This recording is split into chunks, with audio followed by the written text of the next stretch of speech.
Това е село Руен. Денят е 3 март. По нищо обаче не личи, че е национален празник.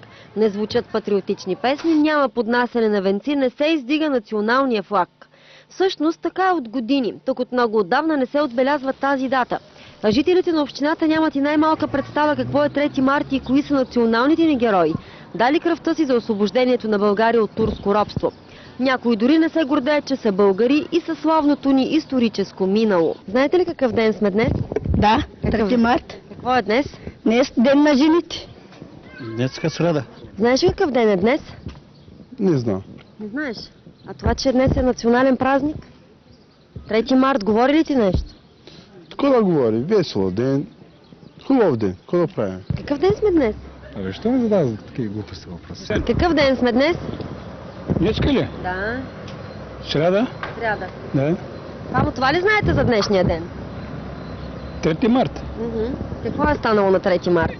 Мога, не ги знам. Не ги знаете. Не. Какъв ден сме днес? Какъв ден сме? Много не знам, да я знам. Днеска празник, ама не знам какъв празник. Знаете ли какъв ден сме днес? Кое? Какъв ден е днес? Знам. Какъв е? Среда. Сряда. Ронта не ходили.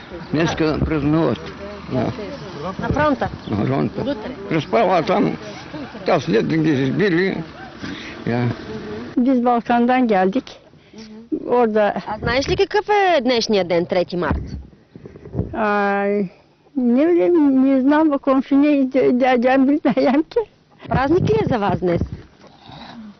Hiç ne znam. Hiç ne znam. Добър ден. Какъв ден сме днес? Ha? Какъв ден сме? Ne de bu insan? Какъв ден?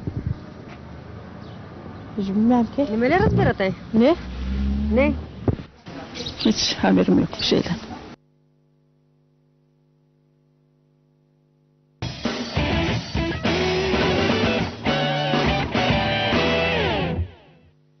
Многохилядната община Каолиново живее смесено население.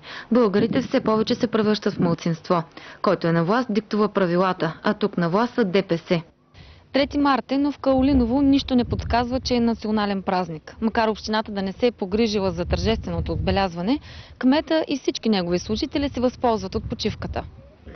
В големите градове празнуват, а по тези места българите ги е страх да закичат на къщите си дори 3 багреника. Останалите се определят като мюсюлмани и си нямат представа какъв ден е. Няма и кой да им каже, защото управляващите умишлено се отнасят с пренебрежение към освобождението от турско робство. Не празнуваме. Защо? Не знам. Какво да празнуваме? Празнувате ли днес? Чанна, я уже ми чанна. Не. Няма много българи. И не уважават националния празник, така? Общо взето да. Защо не се вее българския флаг на вашата къща? Защото нямаме. Вие не празнувате ли? Той най-много българите празнуват, нали знаеш? Празнувате ли? Не. Местните са огрижени и тънат в мизерия. Така са по-лесни за манипулиране и от тях се искат само да гласуват, когато настъпи момента. Който не е от ДПС остава без работа, споделят хората и бързо се скриват, за да не си навлекат гнева на отговорните за тази ситуация.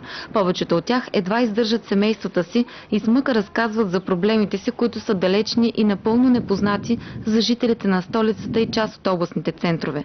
Иначе по тази земя и този край също се е ляла кръвта на наши герои, жертвали себе си в името на България. 132 години по-късно тя е на път да бъде обезличена, а историята забравена.